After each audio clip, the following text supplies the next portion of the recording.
But Yeah. let's actually talk about the where your food ends up, because the reason that you really caught my attention was you were saying we raise chickens for Costco. And it's actually a little bit more complicated than just raising chickens for Costco. So explain to me the food system and how chickens go from your farm to Costco.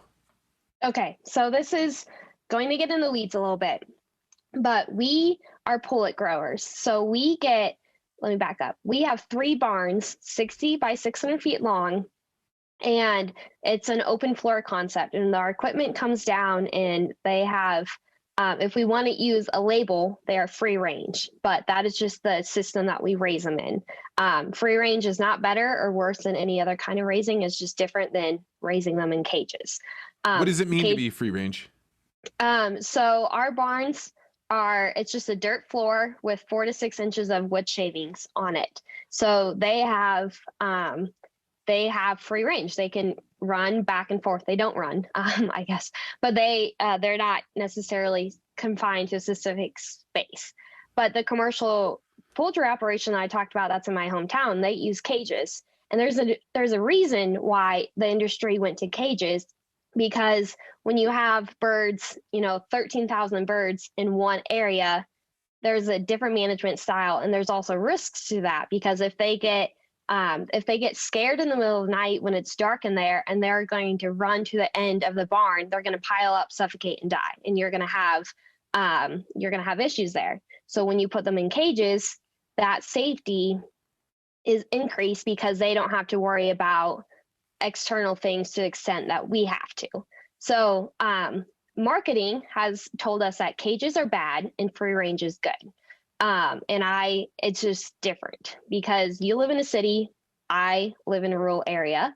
So you're more confined than I am. So does that mean I'm a better person because I'm less confined than you are in my means of travel? It doesn't. It's just it's just different. So back to my farm. Okay, so open floor concept. It's open floor, 4 to 6 inches of shavings. We get 60,000 birds twice a year.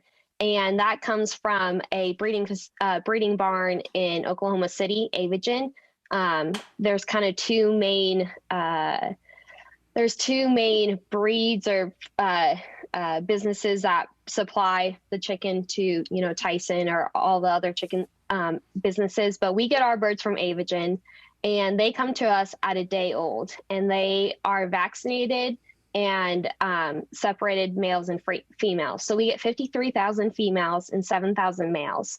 So for the first 3 weeks of their, at the time at our place, they're in brooding. Brooding is when we have 13,000 birds in, let me back up. There's 27,000 birds in one barn, but it's divided in 2, just a stud wall with some chicken wire. So we have 2 houses in one barn. And now this is interesting because I learned us people in the Midwest, we call them chicken barns, but I think out east or in the South, they call them chicken houses.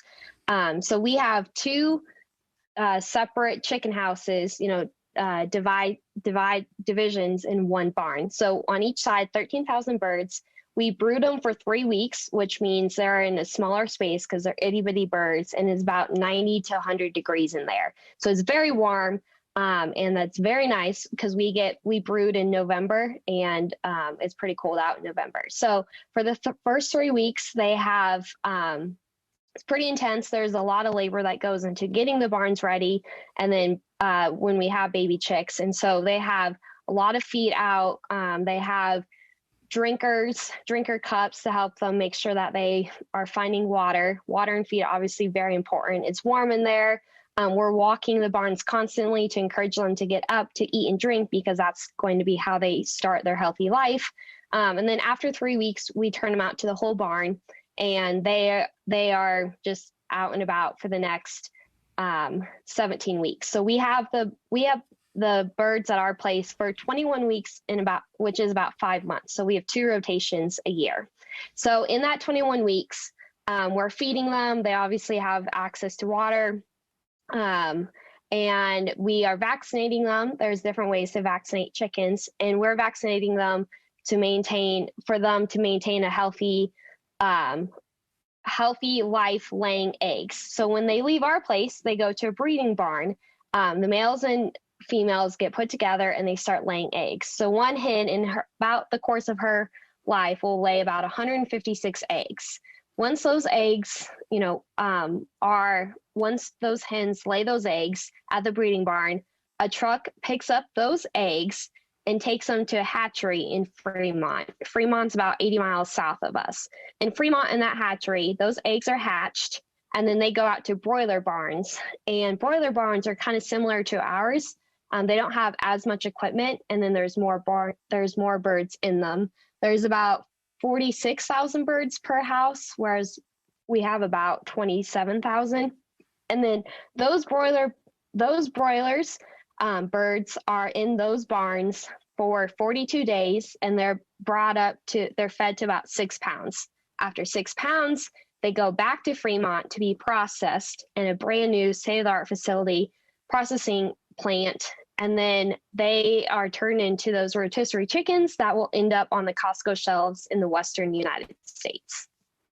So you're in the part of the raising the chickens that is like the exponential growth, right? Where it goes from just a few eggs to lots more broilers. Is that the explanation then? Yeah. So we, when I'm talking to cattle people, I say we raise the heifers. So you can't have what came first, the chicken or the egg? Well, in our case, the chicken did, because our chickens are laying the eggs. So you can't have those breeders. You can't have those hens laying those eggs without being brought up to sexual maturity and the right age with us. So that's, a lot of times when you think of the chicken industry, you just think of the meat birds, the broilers in those chicken barns. But there's, pullet growers like us. So there's 7 pullet growers for the whole company, 14 breeder barns, and then 430 some houses of broilers. So we have we go through 2 rotations, 2 flocks a year. So that means there's 2 breeder barns to every pullet barns. And then I'm not sure what the math is, but there's over 400 broiler barns to the 14 breeder barns. So we have $500,000 worth of birds at our place. So it's high risk. So we have intense biosecurity because disease walks in on 2 feet. So if we had a disease goes through our barn, and when I was in high school, the avian flu went through the Midwest, and I saw that firsthand in my community, the intensity of what that is. And so if we had to lose a whole barn of pullets, that's not going to affect us, but that's going to affect the breeders, the broilers, the processing. So it's a higher level of biosecurity and stress a little bit put on us, because we have to raise healthy birds to maintain, because that trickles down all the way down through the supply chain. It's really interesting about the Costco rotisserie chickens is that it's not like when you're raising the broilers, you're like, hey, let's get these things to be as big as we possibly can because we're going to sell them for poundage. The point is actually to make them as close within like pretty tight parameters as you possibly can, because they want the same chicken. People want to have like the same experience every time, the way the meat tastes, the size of it, the way it comes off the bone. And that, like, to be able to do that at such a large scale is actually really impressive. Probably harder to do it that way than it is to just say, let's grow for pure poundage, where we're just getting them to accelerate their weight as much as we can. Yeah, you're absolutely right, because that starts with us.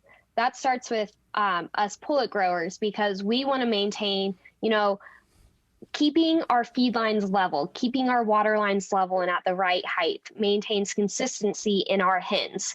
If our hens are consistently the same weight, then they're going to lay better eggs. And so, and it is a very tight parameters that chicken has to meet a very tight parameter to become a rotisserie chicken, because if it has any sort of flaws to it, or it's too big or too small, it's not going to go to that $5 rotisserie chicken.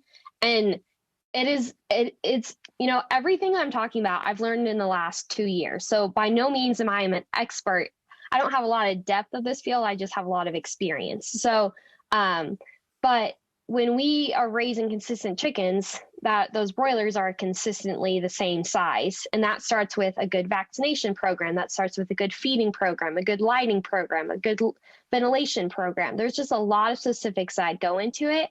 And it's mind blowing because I come from a cattle background where, again, we have very specific things that we do to feed our cattle, but not quite to the intensity that we do to feed our chickens. So that's been an intense learning, not only curve learning line that's straight up, that you just think differently when you're raising chickens than you do raising cattle. Thanks for checking out this podcast short. If you like this interview, make sure you hit the like and subscribe button and hit that bell so you always get notified about this podcast.